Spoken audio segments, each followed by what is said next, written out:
Hello, and welcome to the Cleveland Browns Dawgpound South podcast. I'm your host, Steve Gill.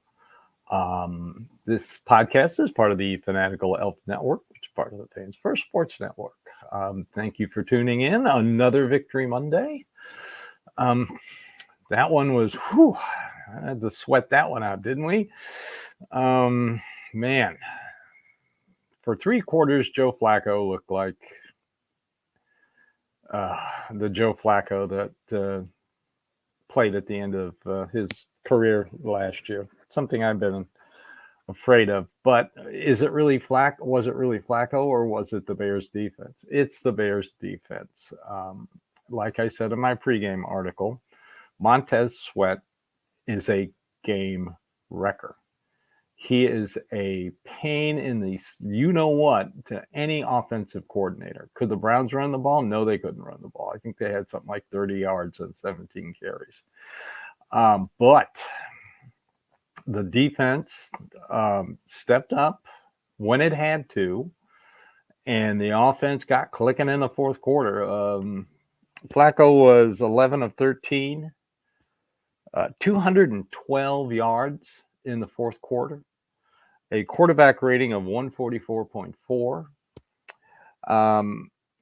He is the first Browns quarterback ever to have that much yardage in the fourth quarter. I don't know if that's an NFL record, but it's a Cleveland Browns record. Other offensive stars, David Njoku. A lot of people really stressed about him when he signed his big contract. I don't think you're going to be stressing anymore. He showed up big time. I think he had 10 catches. None more important than that one. 54 seconds left in the game. Browns driving for a game-winning field goal. Why the Bears had a defensive end on him, or defensive lineman on him. I think it was number 93. The linebacker was all the way in the middle of the field. He just was wide open. And also, great touchdown catch by David Njoku. Amari Cooper, what can you say about him that hadn't been said? Tillman showed up. Some key catches, as did Elijah Moore had a nice catch, and Marquise Goodwin had a big time catch. That's what we've been waiting all year to see from Marquise Goodwin. It's just that one. He doesn't have to play a lot, 10 to 12 snaps a game, but there it is. If you get that one big catch from him per game, that's all you're asking for. That's all you're paying for. Flacco, of course, you got to mention the three interceptions. The first one, Tillman ran the wrong route. The second one was a deflection. And the third one, that was a bad interception on the goal line. He was going for Njoku and a touchdown, but didn't see the guy who stepped right in front of it. So that one's on him. But like I said, 212 yards in the fourth quarter. Most by any Browns quarterback over the last 45 seasons. That's incredible. Defense, big stop on fourth down. Cameron Mitchell tripped up Justin Fields as he was going for the first down.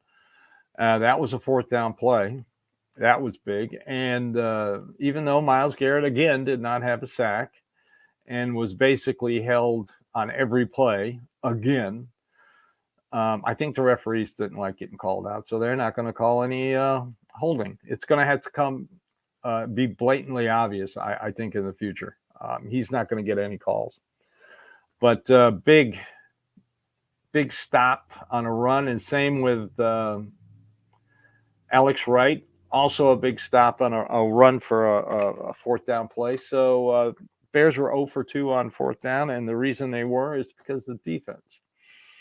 Like I said in my preview article, the Bears are a big play offense team. If they hit the big play, it usually goes for a big touchdown. If they don't, they just kind of muddle around. It looked like right off the bat they were going to get that quick touchdown, but their receiver dropped it. How lucky the Browns on that. So defense played well. offense finally came around. I think the Browns are going to have to find some way to run the ball here these last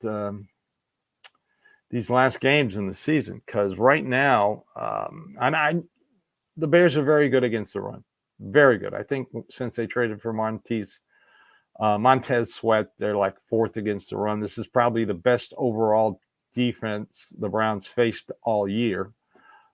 Jacksonville was pretty good, but they were without two defensive backs. So, but this they've got great linebackers, great secondary, and to eke this out, that pass by Flacco to Amari Cooper, that was a thing of beauty. Now I see what they meant by poetry in motion.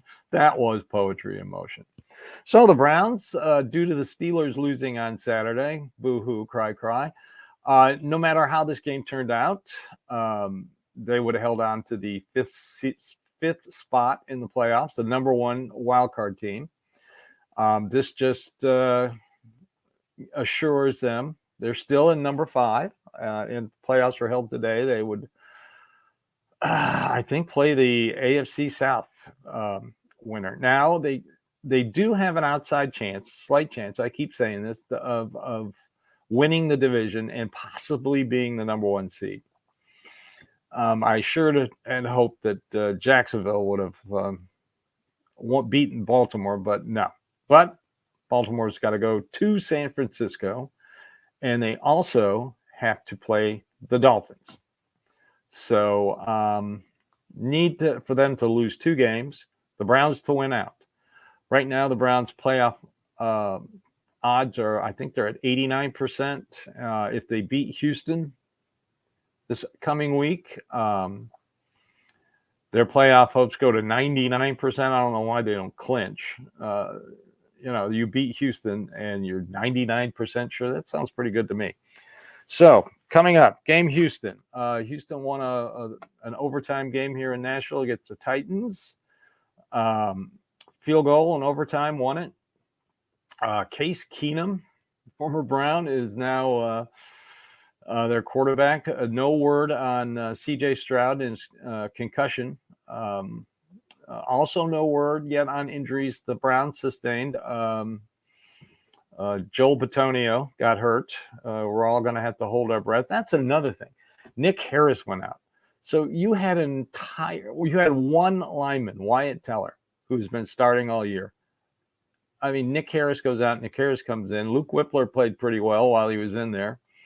But, with 4/5 of your starting offensive line, and you come back and win that game. The Hail Mary, boy, in past seasons, he would have caught that ball and the Browns would have lost. I'm fully convinced of that. The Bears pulled off something that would have been in past years Browns-esque. Kevin Stefanski, he set it up. So he asked his kicker which end zone that he wanted to kick in the fourth quarter, and that's why the Browns started with the ball and on that side of the field. That's pretty clever. Go to the guy who might have to kick you a winning field goal and find out which end he likes better. And he picked the Dawgpound. He picked the Dawgpound side, which in the past has been a graveyard for kickers. Just had Cade York. But the Browns are now 5-0 in games decided by 3 points or less. Gotta love that. They're the only team with multiple wins when trailing by 10-plus points in the fourth quarter. They're the only team in the league. And Flacco has thrown for more passing yards in his first 3 games than any other Browns quarterback. Baker Mayfield is second, and Jeff Garcia is third on that list.